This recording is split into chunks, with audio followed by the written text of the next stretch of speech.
Nakon nezaboravnih 7 dana, hadžija prva 3 aviona, isti inšallah za otprilike neka 2 sata kreću prema Mekki, odnosno prvo prema Zulhulejfi gdje će da zanijete umru i njihov boravak, odnosno odlazak do Mekke će trajati otprilike nekih 6 do 8 sati. Nadamo se da će ovo putovanje inšallah biti ugodno zbog toga što smo se potrudili da im obezbijedimo nešto bolji nivo prijevoza, odnosno autobuse koji su visoke turističke kvalitete, kao što je to bilo i protekle 3 godine.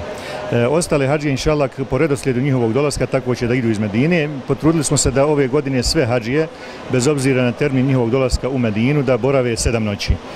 Tako da će inšallah sutra poslije džume namaza, a želja nam je naravno da se jedna džuma klanja ovdje u Medini, u gradu Allahovog poslanika sallallahu alejhi ve sellem.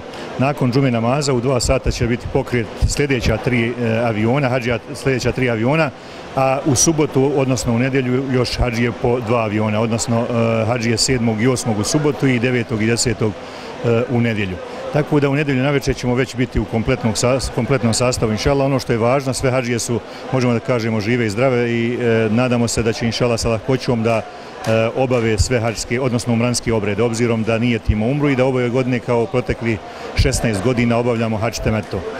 Mi smo dali instrukcije našim vodičima da nakon dolaska u Meku njihovi koferi su numerisani već ovdje, tako da svaki hadžija zna, odnosno na njihovim koferima stoji broj sobe, tako da će hadžije prilikom dolaska u hotel imati priliku da se odmori, odnosno da večeraju, a službe koje su zadužene za nošenje stvari iz hotela, oni će već njihove stvari smjestiti u njihove sobe, tako da bi negdje večeras prije ponoći već mogli da krenu na obavljanje umre.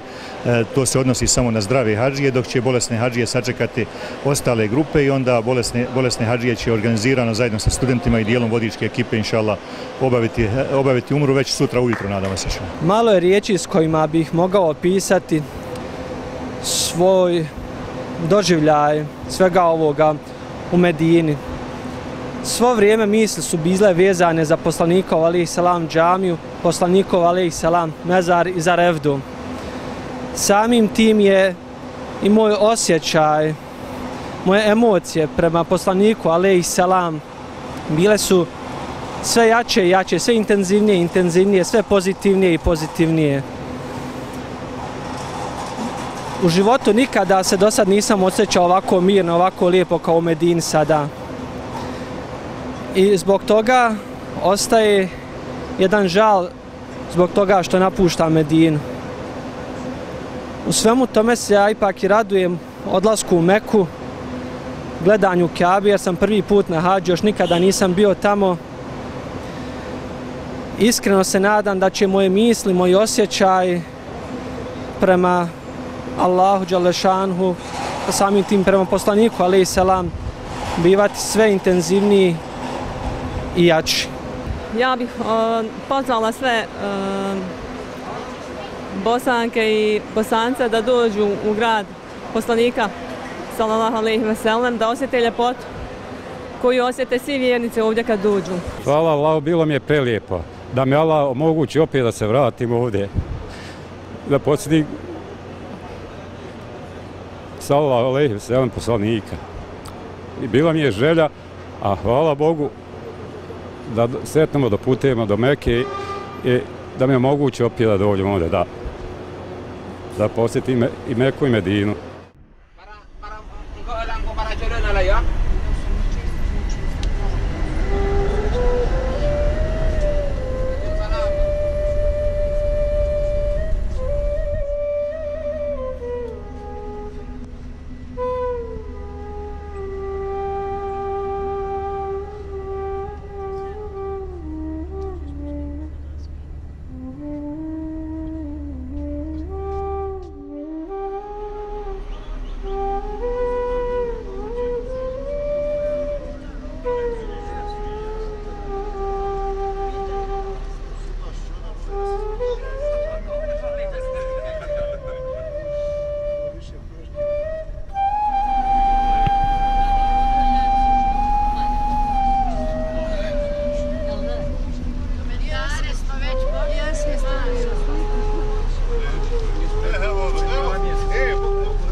Možda nas sad i pusti onaj u eter.